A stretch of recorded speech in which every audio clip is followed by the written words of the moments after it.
Hello, and welcome to my first car review. As my first one, this one was full of learning experiences. I did this one on my very own car, which is an Acura RSX, the last Integra that wasn't really an Integra. I talk in great length about a love-hate relationship with the car, something that I believe everyone should have with all of their vehicles. So I hope you enjoy it. Hello, and welcome to my 2004 Acura RSX. And right off the bat, I can tell you one thing. I hate this car. I hate it with a passion. I'm here wondering if I should even do this video because it's so unbearably uncomfortable. I decided, what the hell, I'm going to do it anyway. And I'm going to change everything that I was going to say about this car.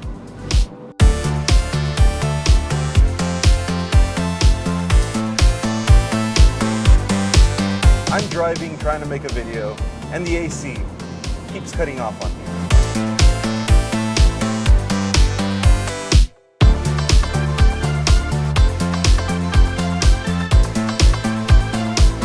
It's terrible. Every time you don't have the accelerator at just the right amount of throttle, the AC cuts off on you. If you take off the accelerator at all, it cuts off on you. If you mash down the accelerator completely, it cuts off on you.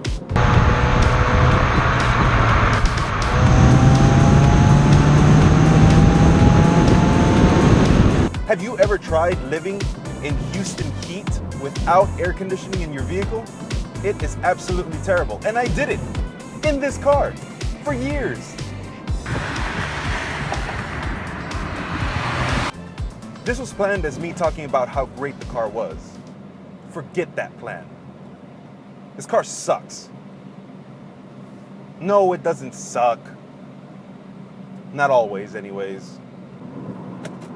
The thing is, this car was made from the very beginning to not be everything that it could be. It went from the Acura Integra, a car that was made to just go faster and faster and faster, and culminating in the Type R, to this. Softer, spongier, nowhere near as good.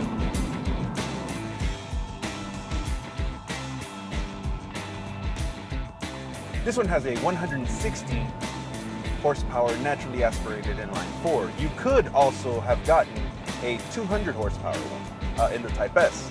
This one is not. This one is the less fun one, and I made a mistake whenever I purchased this one. I understand that.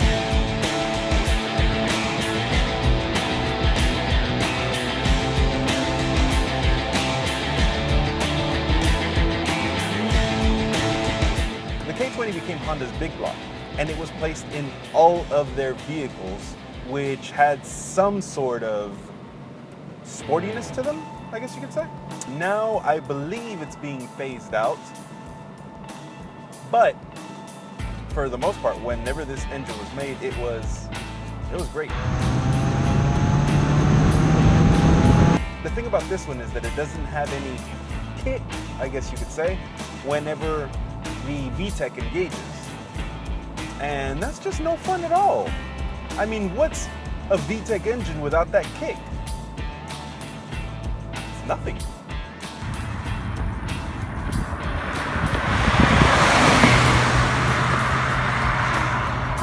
So the car isn't very fast. That's okay because they were trying to make a more luxurious car, right? No, it's not okay. Because they didn't make a more luxurious car. The ride is still very bumpy. There's road noise all over the place.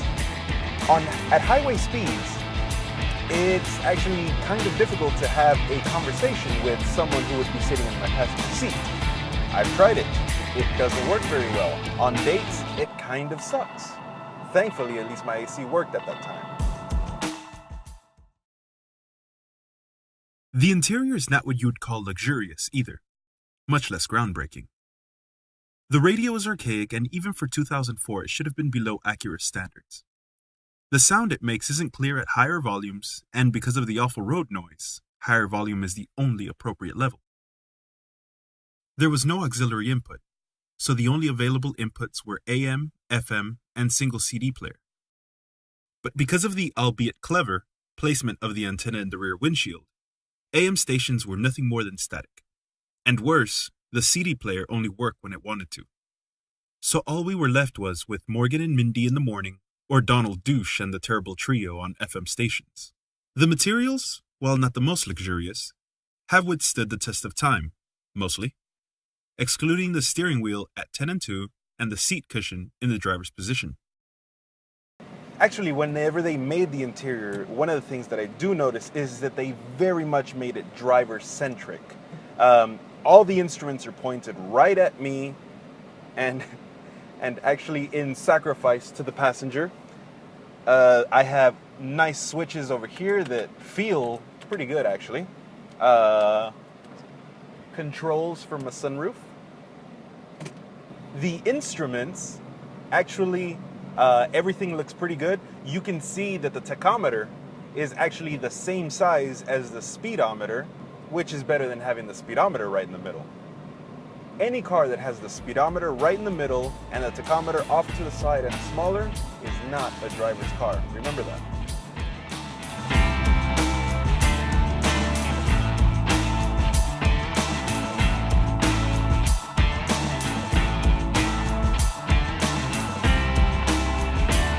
It also comes with bucket seats, which do hold you in place whenever you're going quickly through corners, as quickly as this car can go anyways.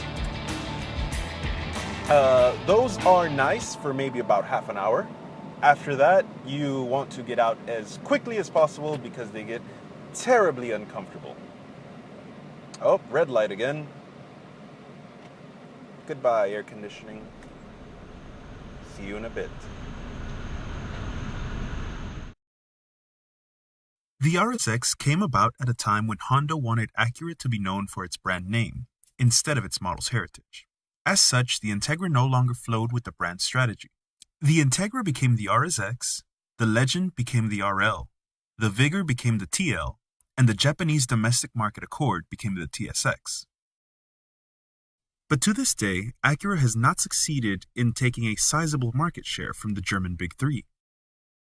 Since that time, and even now, nearly 15 years later, Honda's luxury line is still a niche brand, and the Integra name has died in vain. That's the thing about this car, though. No matter how many times I have wrecked it, no matter how many times I have failed it myself, this car just keeps going.